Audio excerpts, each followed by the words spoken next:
Oi, sejam todos bem-vindos ao canal Amor, Luz e Espiritualidade. Continuamos com os vídeos sobre a Quaresma. Hoje eu vou falar para vocês sobre as parábolas de Jesus.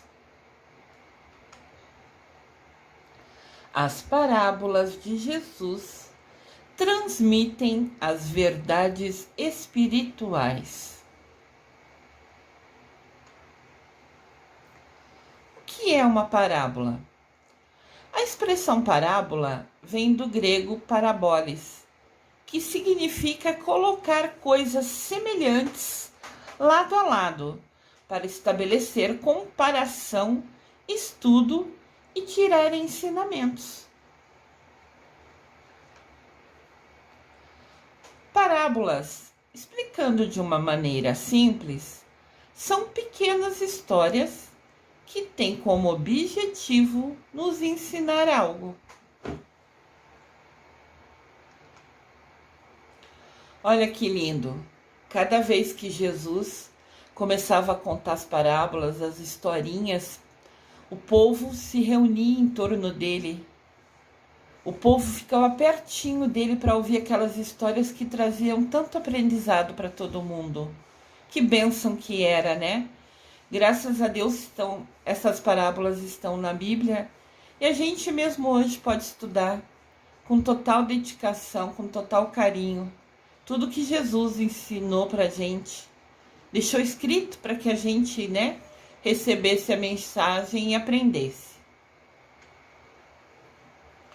Por que parábolas?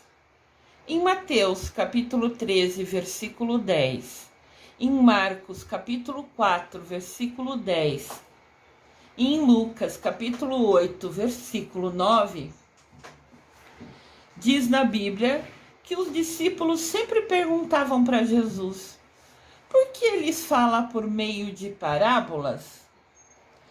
Agora a Lúcia, professora, a Lúcia Diniz, professora, falando o porquê com acento circunflexo, que tem aquele chapéuzinho, quer dizer que a resposta é um motivo. Sempre que você vê o porquê junto e com o acento circunflexo, que é aquele chapéuzinho, tá querendo dizer qual o motivo de você escolher a parábola como meio de ensinar. Olha que legal. Aqui também a gente dá dicas de português. As parábolas serviam de ensino das verdades do reino de Deus, que estava sendo anunciado por Jesus. As parábolas diziam muito. As parábolas diziam pouco, mas falavam muito. As parábolas diziam pouco, mas falavam muito. Exemplos da época, tradições, linguagens e grandes histórias. Essas eram as informações de uma parábola. Olha que lindo aqui. De novo a gente vê Jesus contando as histórias, contando as parábolas, e todo mundo cercava ele, sentava no chão, ficava pertinho dele, parava o que estava fazendo para ouvir ele.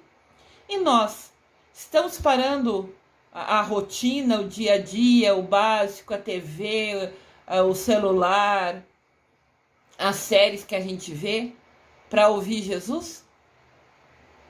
A gente fica horas na TV e no celular. Quantas horas você está ficando pertinho, parado, ouvindo Jesus? É importante a gente fazer essa reflexão, Importante explicar uma coisa. Sempre que a gente for ler a Bíblia, com o objetivo de entender a mensagem, de receber uma mensagem que ela nos traz, mesmo que seja somente um versículo.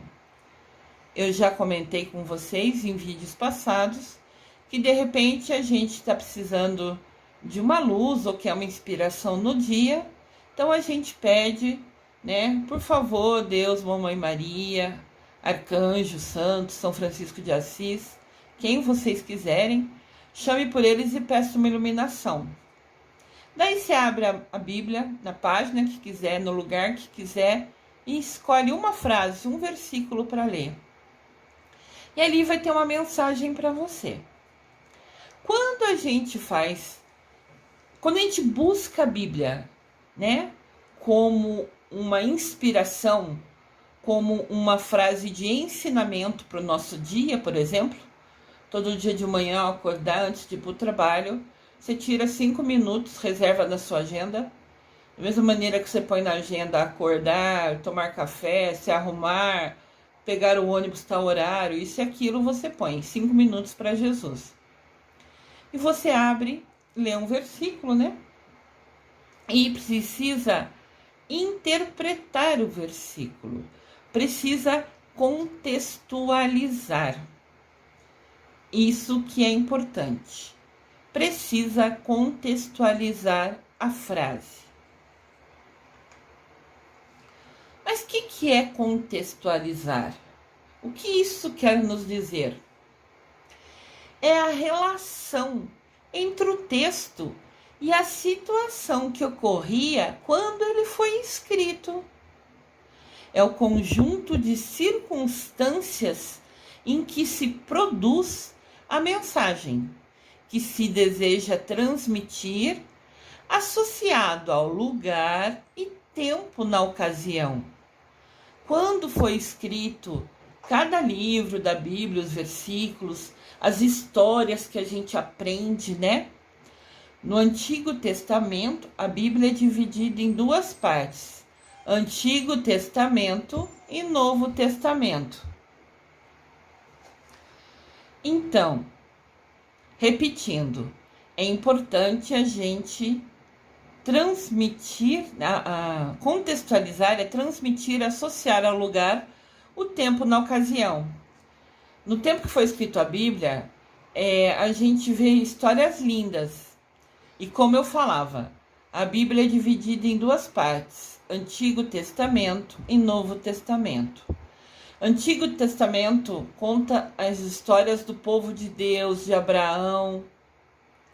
E no Novo Testamento, né, o Novo Testamento inicia com o nascimento de Jesus. Então, principalmente o Antigo Testamento, o povo era um povo sofrido, um povo que foi escravizado. Então, a realidade deles era outra. Então, quando a gente lê uma coisa na Bíblia, às vezes a gente tem que interpretar. Pera lá, que época que é esse? O livro é no Antigo Testamento? Era quando era o povo de Deus. Ele é aquele povo sofrido que às vezes não tinha nem o que comer. Tá. Quando eles diziam isso, queria dizer o quê? Então, é importante a gente entender um pouquinho isso. Por isso que a gente estuda a Bíblia. A Bíblia é um livro com muitos detalhes. Eu fiquei 4 anos numa universidade estudando a Bíblia, do Gênesis ao Apocalipse. Claro, eu tive a oportunidade, eu usei o meu livre-arbítrio para ficar 4 anos estudando a Bíblia. Então, é dedicação, é escolha de cada um de nós.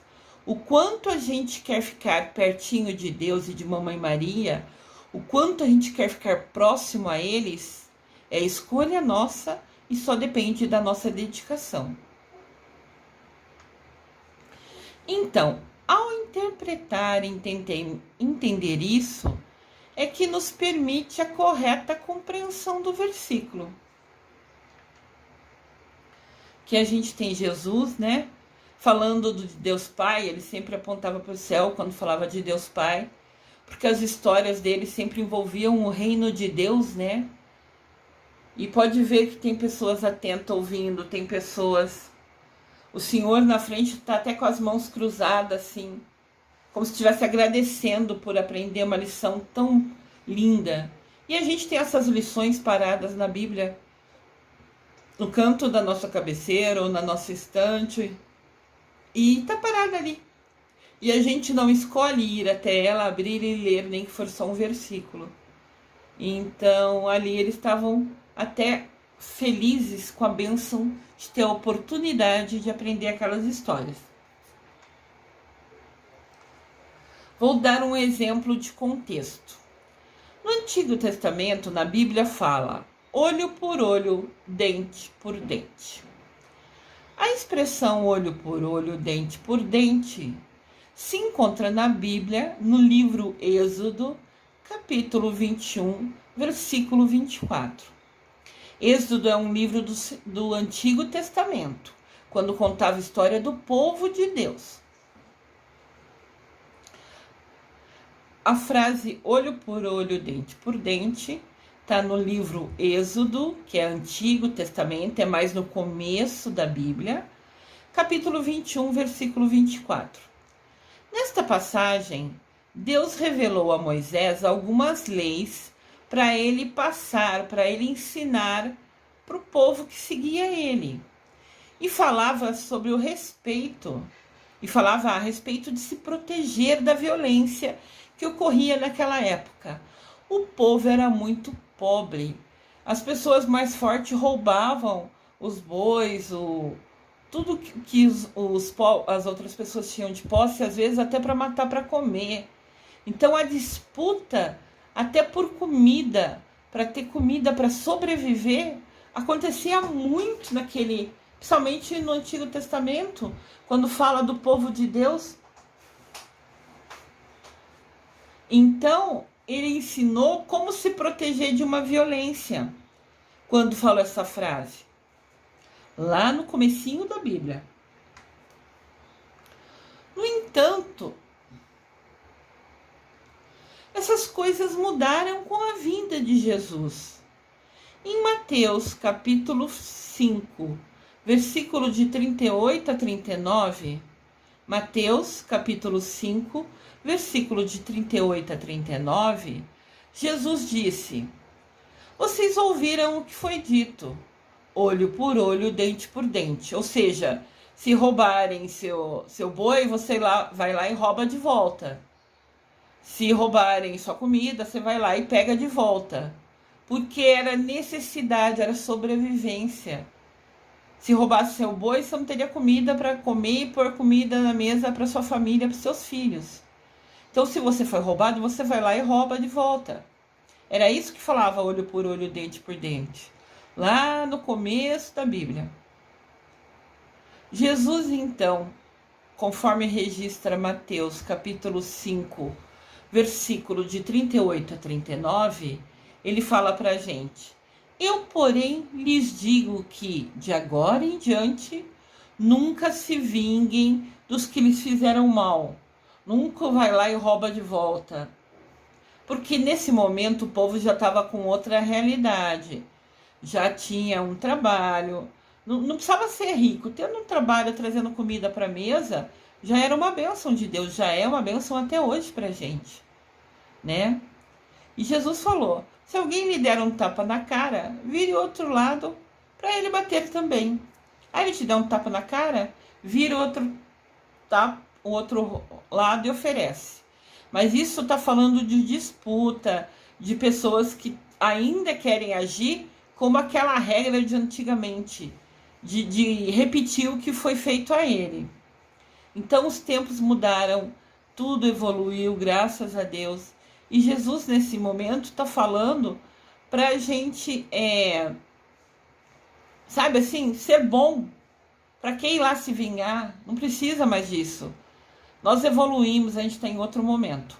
Óbvio que esse vire o outro lado para ele bater quer dizer sobre justiça, sobre questões assim de alimentos, como queria dizer o olho por olho, dente por dente.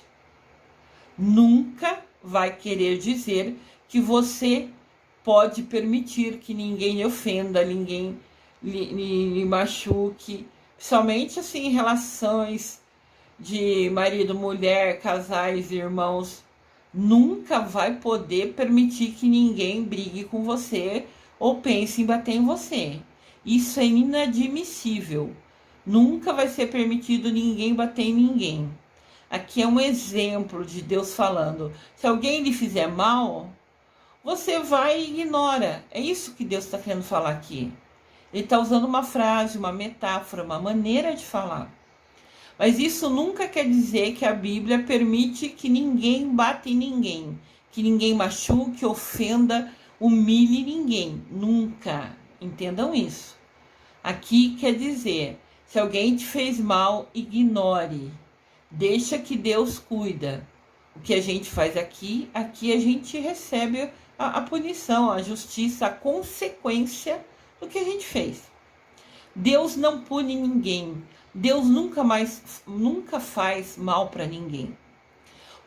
A gente toma uma decisão, toda decisão nossa, toda escolha nossa tem uma consequência. Às vezes é boa, às vezes não. Mas nunca teve nada a ver com Deus, teve a ver com o nosso livre-arbítrio. Então aqui, quando Deus fala, se ele der um tapa na cara, vira o outro lado para ele bater também, está querendo dizer sobre você ignorar. No sentido de disputa, de coisa no trabalho, de briga, até no trânsito, que eu andei vendo, mandaram uns vídeos de briga no trânsito que eu achei um absurdo. Tá certo que todo mundo tá com pressa, tá certo que todo mundo precisa trabalhar. Apesar que tá com pressa é meio escolha, né? Acorda mais cedo, sai antes da cama, toma um banho mais cedo e vai devagar pro serviço, que você já, com a sua escolha de levantar mais cedo, evita um monte de estresse a caminho do trabalho. Mas aqui fala justamente de você ignorar o que lhe fazem, provocações que não compensam, não valem a pena. É isso que aqui quer dizer. Nunca será permitido que ninguém machuque, ofenda, magoe ninguém. E se fazem isso com você, corra avisar a polícia, que é seu direito. Olha aqui que lindo. Jesus conversando e as pessoas param.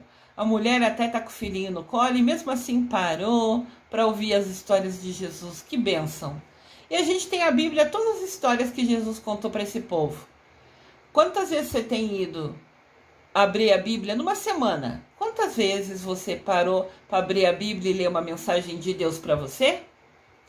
Esses pontos a gente tem que pensar, né? São escolhas nossas, é livre-arbítrio. Exemplos de algumas parábolas. Parábola do grão de mostarda. Olha a semente do grão de mostarda no dedinho da pessoa. Ela é minúscula.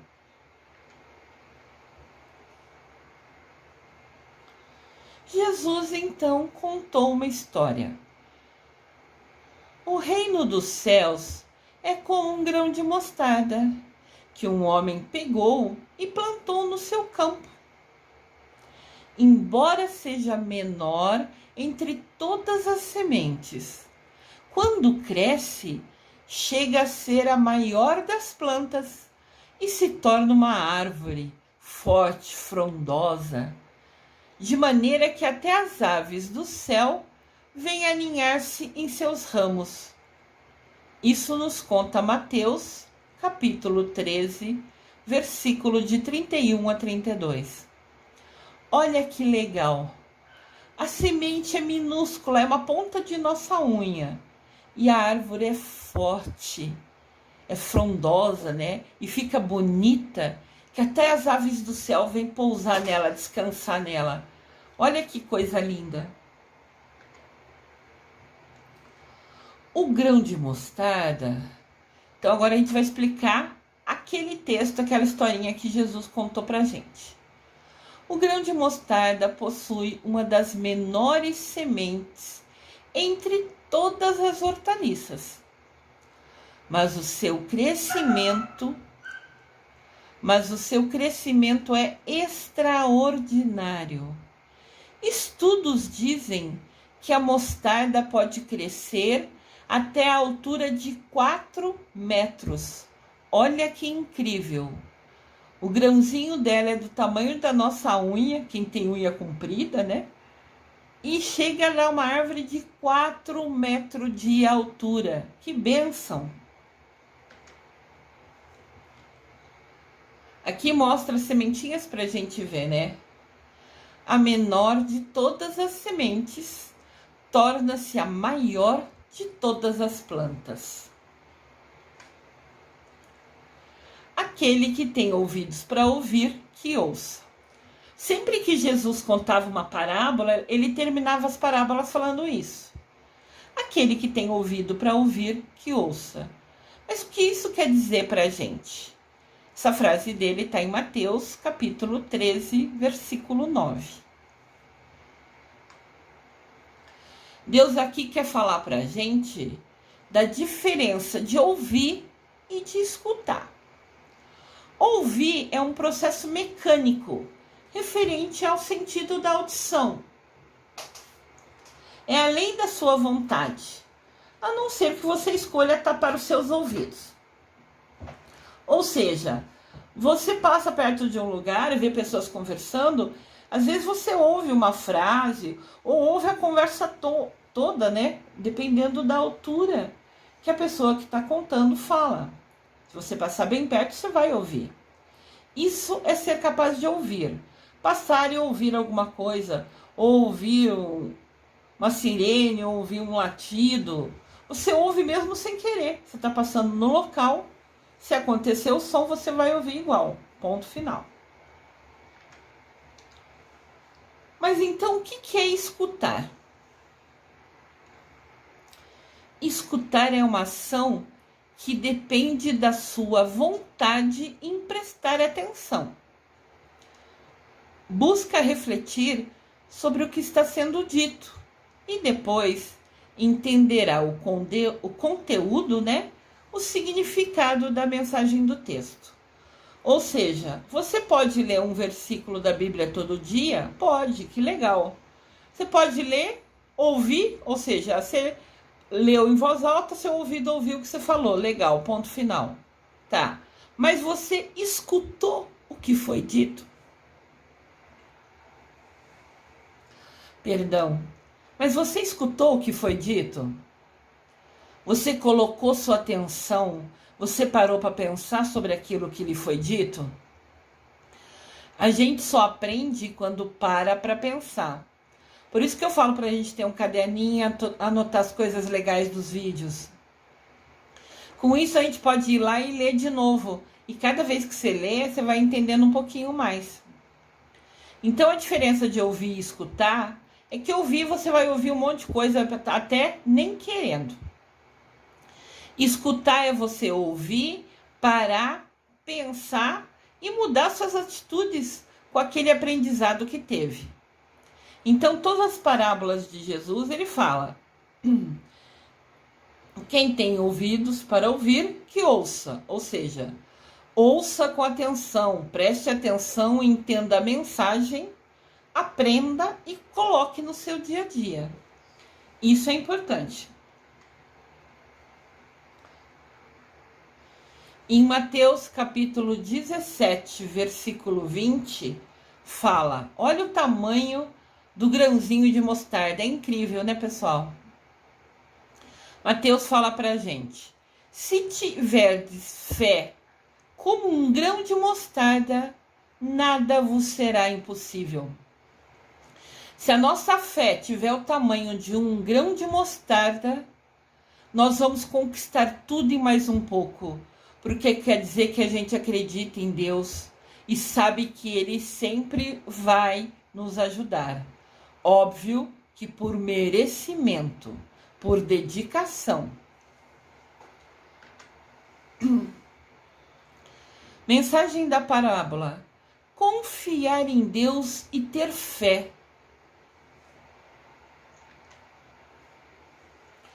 Confiar em Deus, mas fazendo a sua parte.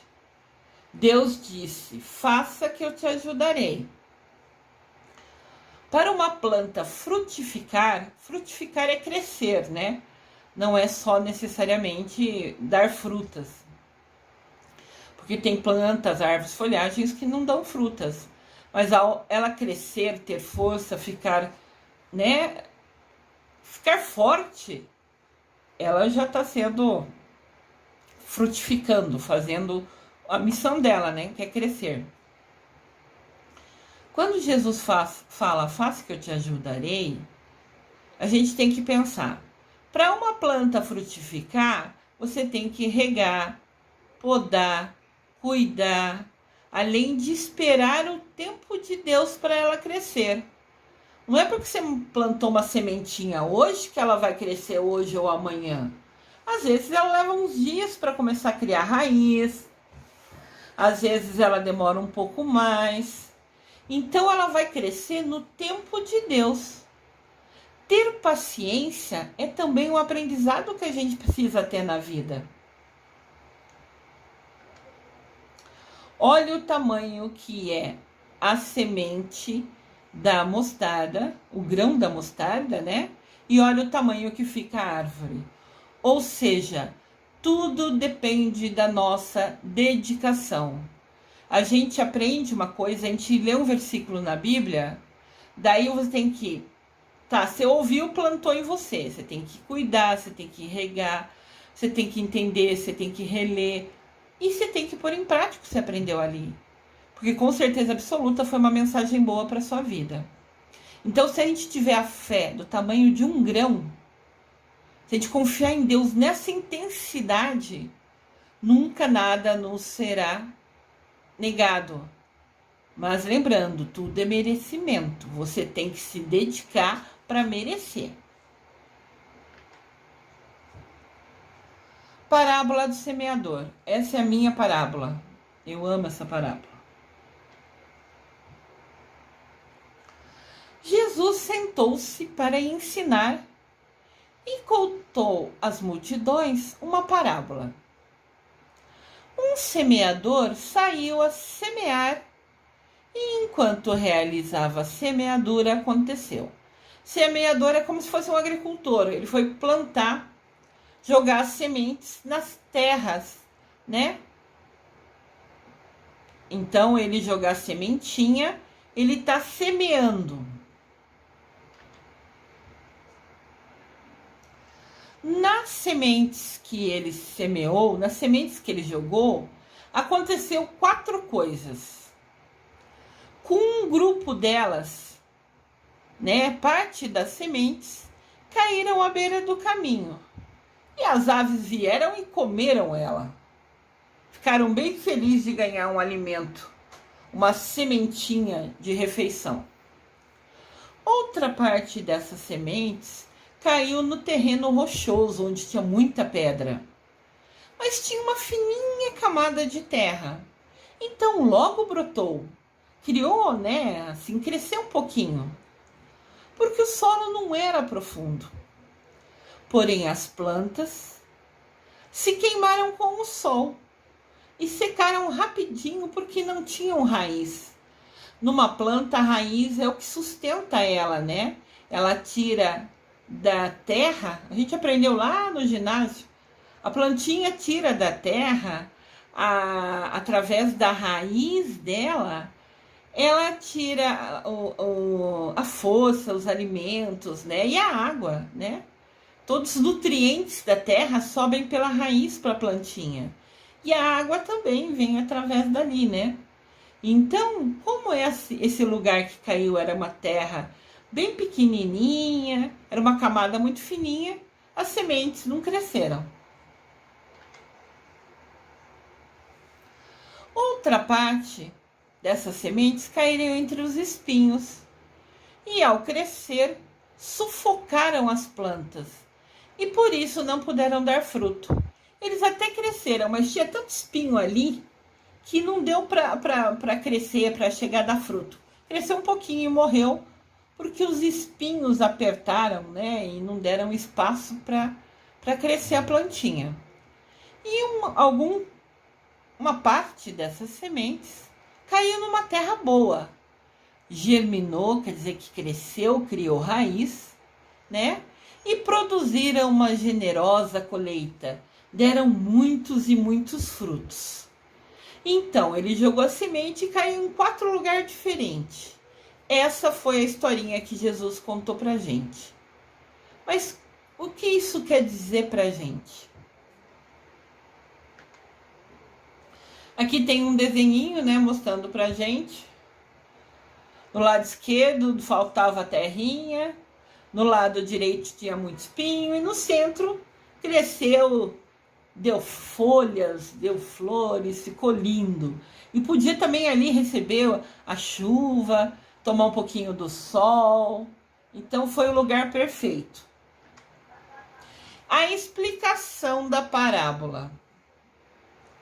A semente é a palavra de Deus. O terreno é o coração de cada pessoa. No primeiro caso, Jesus falou na parábola que as sementes caíram no meio do caminho. É quando uma pessoa escuta a palavra de Deus. E hoje a palavra de Deus está na mídia também. Esse vídeo que eu faço para vocês é a palavra de Deus. É uma maneira diferente para ajudar, para explicar, para ensinar, né? Às vezes a pessoa nunca pôde estudar e através dos vídeos, ouvindo a minha fala, aprendem também sobre Deus, sobre Jesus, Mamãe Maria. Então tá. No primeiro caso, quando as sementes caíram no caminho, quer dizer, quando uma pessoa escuta a palavra de Deus, seja por mensagem pelo WhatsApp, pelo Facebook, por exemplo, ou na Bíblia, ou na missa, mas não compreende, não entende. Então, logo, esquece aquilo que foi dito, que foi semeado em seu coração. Ela ouve uma frase e não entende, ela até fica pensando naquilo, mas ela não entendeu a mensagem. Daí o que acontece? Ela simplesmente, 2 dias depois, já nem lembra o que foi dito naquele dia. Ah, era mensagem legal, mas eu não entendi. Ponto. Esse é o primeiro exemplo. O segundo exemplo. Sementes que caem no terreno rochoso. É quando uma pessoa ouve a palavra de Deus e a recebe com alegria, porém não tem raiz em si mesmo, não deixa aquela mensagem entrar no seu coração. E quando chegam os problemas, as tribulações, quando acontecem os desafios que todo mundo tem ao longo do dia a dia, a pessoa desanima e desiste de pôr em prática aquilo que ela ouviu da palavra de Deus. Porque seguir a palavra de Deus nunca vai ser fácil. É sempre desafiador no sentido que a gente erra muito. Então, nós mudarmos as nossas ações requer da gente ler, estudar, entender e colocar em prática. Então, a pessoa ouviu a mensagem de Deus, achou linda, gostou, deixou entrar no coração, né? Mas não aprofundou, não criou raiz no seu coração. Deixou entrar no coração achando bonita, ficando feliz. Mas na hora de colocar em prática, nada daquilo fez. Então quer dizer que o terreno do coração dela era rochoso. É uma metáfora, né? Uma maneira de falar. Pode ver que Jesus falava onde ele passava. Ele estava passando nesse caminho, alguém fez alguma pergunta para ele, e para ele ensinar, ele parou e contou uma parábola. As parábolas que ele contava era associada com a realidade das pessoas. Porque se ele contasse as coisas que elas viam no dia a dia, era fácil para elas entender. Por isso que ela estava aí numa região de agricultores, que ela contou a parábola do semeador. Porque falando de semente, de criar raiz, de crescer, eles vão entender isso, porque é o que eles fazem todo dia, né? É o trabalho deles. Então eles entendem quando fala de terreno, de semente. Daí Jesus usou esse exemplo para contar a parábola para eles. Terceiro caso, as sementes entre os espinhos.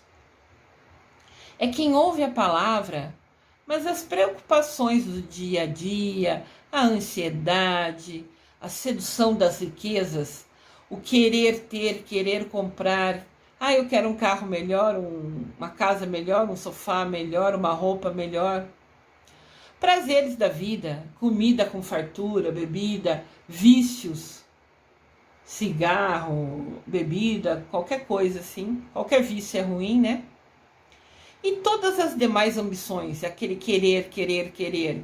Ah, eu preciso ter uma casa melhor, eu preciso trabalhar mais para comprar uma casa maior. Mas comprar mais, trabalhar mais para comprar uma casa maior, de repente para você dar mais conforto para sua família é uma coisa.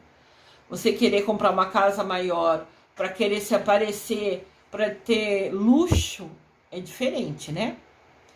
Então, quando as pessoas que ouvem a palavra de Deus, mas só pensam em ter, quero uma carro, eu ouvi a palavra de Deus, legal, mas agora eu estou preocupado em trabalhar mais, se estiver trabalhando ainda melhor, né? Pior é aqueles que roubam e fazem coisa errada para ter luxo. Luxo na vida é desnecessário, a gente precisa ter as coisas simples. Se você quer ter uma casa maior e tem dinheiro para isso, maravilha, boa sorte. Mas não é o que importa, é o que você tem no seu coração. Não é se sua casa é enorme, é novinha, se seu carro é zerinho, é um carro que corre bastante, isso não importa. Tudo que você tem é só bem material. O que você é no seu coração, o seu aprendizado, a maneira que você age, a maneira que você trata as outras pessoas, é o que realmente importa para Deus. Então, as pessoas que ouviram a palavra de Deus, mas ficaram só preocupadas em ter luxo, em ter coisas materiais, e esquecem de colocar em prática o que aprenderam naquela palavra de Deus, então elas vão se tornar infrutíferas. Elas não vão crescer, né, com aquela lição, com aquela palavra que ouviu. E o quarto caso é sementes em boa terra. Ou seja, é a pessoa que de bom coração e com sinceridade ouve a palavra de Deus, a entende e acolhe.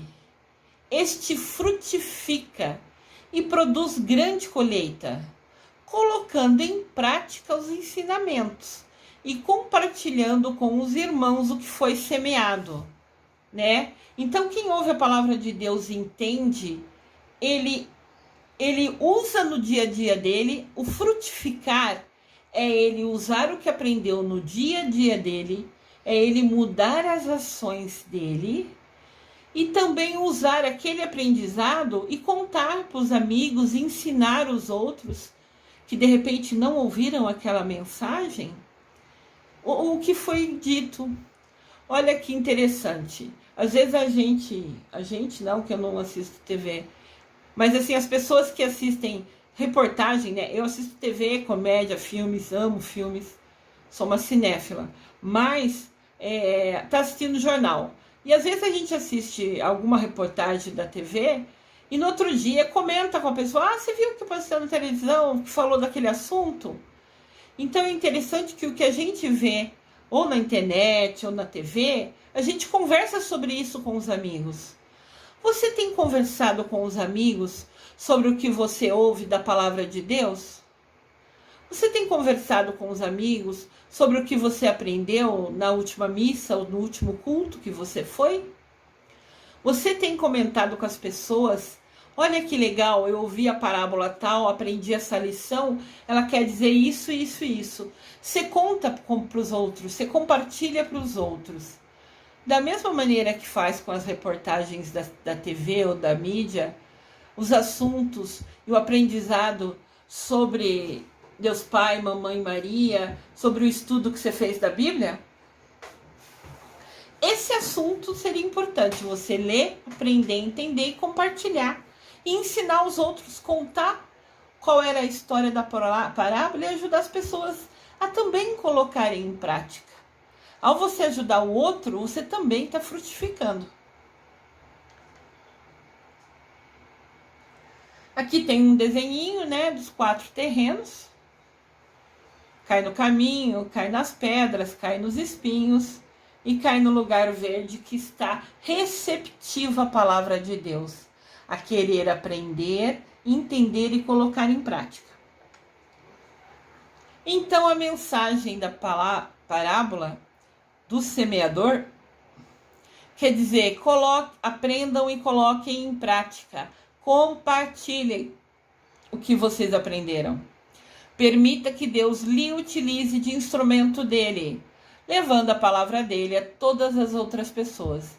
Você aprende e daí você fala para os seus amigos, para sua mulher, para o seu filho, para sua mãe, para o seu pai. Você compartilha e ensina a lição.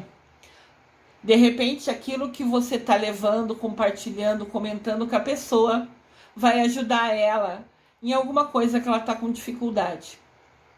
Seja instrumento de Deus. Semeador é a minha parábola, é a minha missão. Eu tive a oportunidade de estudar sobre a espiritualidade e agarrei todas as oportunidades com a mão, muito feliz imediatamente. Agora eu compartilho conhecimento enviando mensagens sobre Deus, Mamãe Maria, seres de luz e arcanjos. Eu escolhi fazer uma faculdade de 4 anos para estudar a Bíblia inteirinha. Eu escolhi fazer um curso de mais de 3 anos para estudar sobre os arcanjos e os seres de luz. Isso é escolha, é dedicação. Para que agora, com muito amor no coração, eu compartilhe esse conhecimento com todos vocês. Também tem uma coisa. Quem me conhece, assim, é mais próximo a mim, sabe que eu sempre envio mensagem, vídeos, músicas diariamente. Eu tenho alguns grupos no Facebook, eu tenho os 7 arcanjos no Facebook, e eu tenho Amor, Luz e Espiritualidade, que está vinculado a esse canal do YouTube.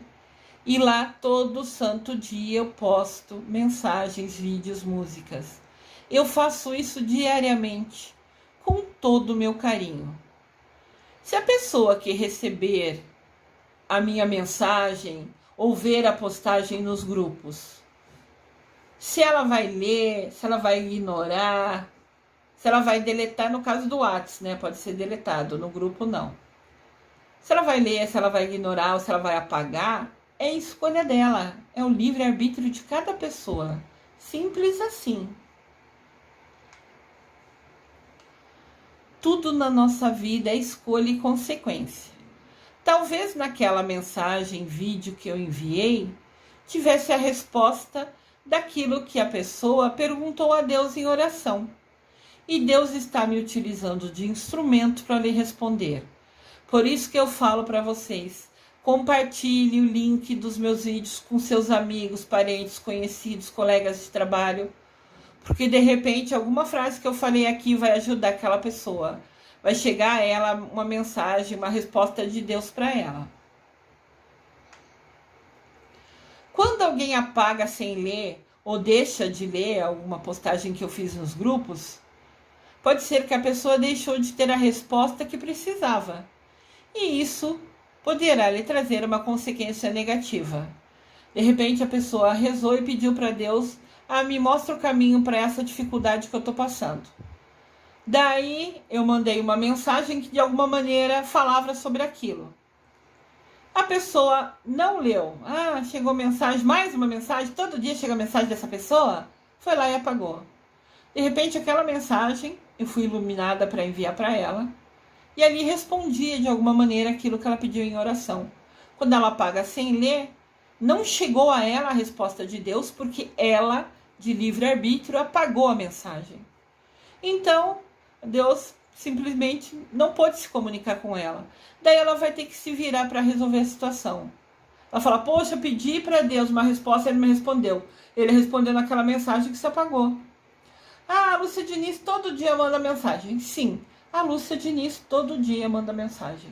Com muito amor, com muito carinho. Se você vai querer parar para ler o que está no grupo ou parar para ler o que está no WhatsApp, é escolha de cada um. Simples assim. Lembrando, pensamentos, palavras, sentimentos e atitudes. Pensamentos, palavras, sentimentos e atitudes. Sobre estas coisas nós vamos prestar contas a Deus. Nunca se esqueçam disso. Mesmo que for aquele comentário desagradável que você escreveu no Facebook ou no WhatsApp, por exemplo, brincando com a pessoa. Às vezes a gente vê cada comentário no Facebook ou no WhatsApp e fala: meu Deus, para que escrever isso? A pessoa quer fazer pirracinha, quer provocar o outro. Para que isso? Quando a gente for prestar conta para Deus, a gente já vai prestar conta de tudo isso. Pensamentos são coisas mais difíceis de você controlar. Eu, pelo menos, ainda não aprendi a controlar os meus pensamentos. E eu vou prestar conta dele para Deus igual. Então, o que eu falo, o que eu faço, né? Palavras e atitudes são mais fáceis, entre aspas, né? Maneira de falar, de você controlar. Agora, o que você sente, o que você pensa é um pouco mais complicado. Pensar requer muito treinamento. Aprender a silenciar a mente é um aprendizado importante. E sentir. Você nunca reagir diante de uma situação negativa. Quando as pessoas te provocarem ou falarem coisa que você não gosta, não vai bater boca, não vai retrucar. E não deixa que a pessoa, quando falar coisa de você, te ofenda. Isso é um aprendizado que eu estou buscando adquirir. Nunca reagir diante do que me fazem, das provocações ou de imprevistos que acontecem no dia a dia. Eu estou em busca desse aprendizado. Parar de reagir. Acontece uma coisa e se a gente fica triste, nervosa, chora, grita, isso é reagir. A gente precisa aprender a ter equilíbrio, aprender a controlar essas ações, né?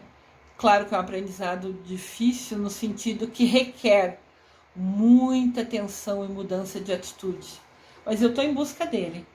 Então lembrem, pensamentos, palavras, sentimentos e atitude.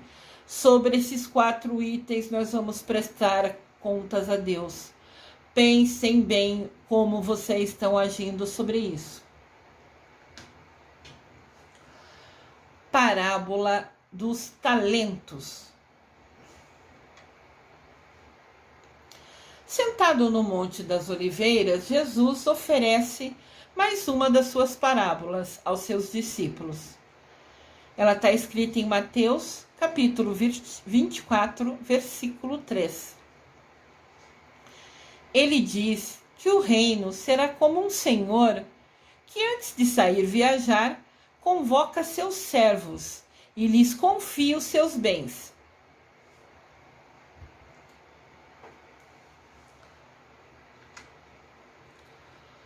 Para um dos servos, concedeu 5 talentos. Entendam como se fossem 5 moedas. O senhor ia viajar e não queria levar o dinheiro. Então ele falou assim, vou pegar os meus funcionários aqui, confiar neles para guardar o meu dinheiro. Então, para um servo, para um funcionário dele, ele deu 5 moedas. A outro servo, ele deu 2 moedas. E ao terceiro servo, ele deu 1 moeda. Conforme ele achava que era a capacidade, né, de cada um deles. Achava que era mais responsável cada um deles. E deixou as moedas dele, o dinheiro dele, para eles cuidarem enquanto ele saía viajar. Nos dias depois de sua viagem, o funcionário que havia recebido 5 moedas investiu e ganhou mais 5 moedas, multiplicando-os assim. Da mesma forma fez o funcionário que tinha 2 moedas. E ele, né, transformou isso em 4 moedas. Contudo, o outro servo, que recebeu somente 1 talento, 1 moeda, enterrou ele escondendo. Escondeu o que foi dado a ele em confiança. Pode ver que a reação de cada pessoa foi o livre-arbítrio de cada um deles. Cada um deles agiu como achou que deveria. Aqui a gente vê à esquerda o que recebeu 5 moedas, 5 talentos, como ele trabalhou na ausência do chefe dele, que estava viajando. No meio, no centro, a gente vê a imagem daquele que ganhou 2 moedas. E como ele reagiu enquanto o chefe estava viajando. E do lado direito, aquele funcionário que ganhou 1 moeda. E como ele reagiu enquanto o chefe estava viajando. Olha a escolha de atitude de cada um dos funcionários do Senhor que viajou. Quando o Senhor retornou, os servos se apresentaram diante dele e lhe entregaram os talentos, né, as moedas que tinham em mãos. O servo que havia recebido 5 talentos, agora tinha 10 moedas e devolveu para o chefe 10 moedas. O servo que havia recebido 2 talentos, 2 moedas, agora tinha 4 e devolveu isso para o chefe dele. E isso alegrou muito o coração do chefe deles. Então, o chefe deles, né, disse a eles, aos dois: muito bem, servos bons e fiéis. Fostes fiéis no pouco, muito confiarei de agora em diante em tuas mãos para administrar. Entra e participa da alegria do teu Senhor. Isso está em Mateus 25, versículo 21. Porém, quando o servo havia recebido apenas 1 talento, tentou explicar para o chefe dele que teve medo de perder o dinheiro dele e escondeu a moeda que ele deu para ele, que confiou nele que ele guardasse. Então, quando ele escondeu, ele não multiplicou. Ficou guardado somente aquele escondidinho. Na verdade, né, ele agiu pelo contrário, ele enterrou a moeda e foi devolver o único talento que tinha. Tipo assim, ó, você confiou em mim essa moeda, eu guardei, escondi ela para ninguém pegar, para ninguém roubar de mim, tá aqui ela de volta. Então, o chefe dele fala para ele: olha, aqui tem um desenho, né, para uma ilustração. Quem recebeu, primeiro o servo recebeu 5, devolveu 10. O segundo servo recebeu 2, devolveu 4. O terceiro servo recebeu 1 e devolveu a mesma. O dono falou para ele: servo mau e negligente, você deveria ao menos ter investido meu talento no banco. Quando eu retornasse, pelo menos receberia a minha moeda mais os juros dela. Sendo assim, devolva a moeda que eu lhe dei. Eu confiei em você e você não soube utilizar. Vai lá e dá ela para o servo que tem hoje 10 moedas. Porque ele soube como utilizar, vai saber fazer render essa moeda que você não fez render. Pois a quem tem, mais lhe será confiado, e possuirá em abundância. Mas a quem não tem, até o que lhe tem será tirado. Quanto ao servo inútil, lançai-o às trevas. Ali haverá muito pranto e ranger de dentes. Esses são muitas palavras da época escrita, né? Trevas, ranger de dentes. Eram coisas que se falava no dia a dia. Então eles usavam essas frases para que as pessoas de lá, daquele tempo, entendessem, né?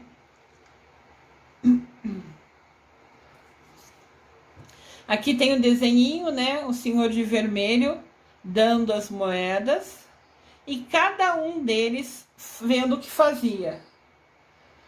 O de vermelho do lado esquerdo em cima é o chefe. O de azul em cima no centro é o que tinha 5 e conseguiu mais 5. O de verde em cima à esquerda é o que tinha 2 e conseguiu mais 2.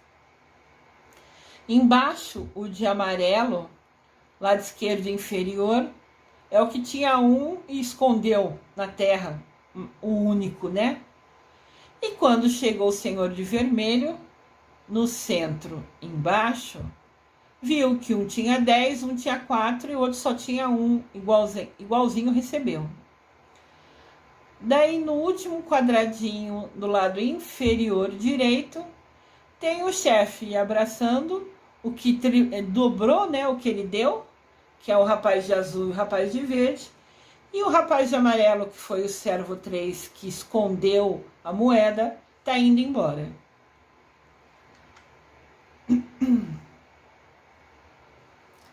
Mensagem da parábola: utilize os dons que Deus lhe deu e os frutifique, ou seja, os utilize para também ajudar outras pessoas. Saia da sua zona de conforto. Você ficar aquele que recebeu só uma moeda, plantar no chão, esconder a moeda e ficar deitado dormindo é muito fácil, é gostoso, é tranquilo. Para a gente frutificar, a gente tem que sair da zona de conforto. A gente tem que ir ler, estudar, aprender, colocar em prática. A gente tem que agir, tem que usar o nosso livre-arbítrio para agir. Que Deus nos ilumine e mostre como a gente precisa agir para frutificar o que Ele nos dá. Porque os talentos aqui querem dizer o dom de Deus. Ele deu os dons para a gente. A gente pode utilizar os dons ou a gente pode esconder os dons. Quando a gente usa os dons que Deus nos deu, seja para nosso dia a dia ou para ajudar alguém, a gente está frutificando. E com certeza Ele vai nos abençoar, nos dando mais dons, mais bênção. Que Ele nos ilumine e mostre como frutificar os nossos dons. Eu desejo amor e luz a todos.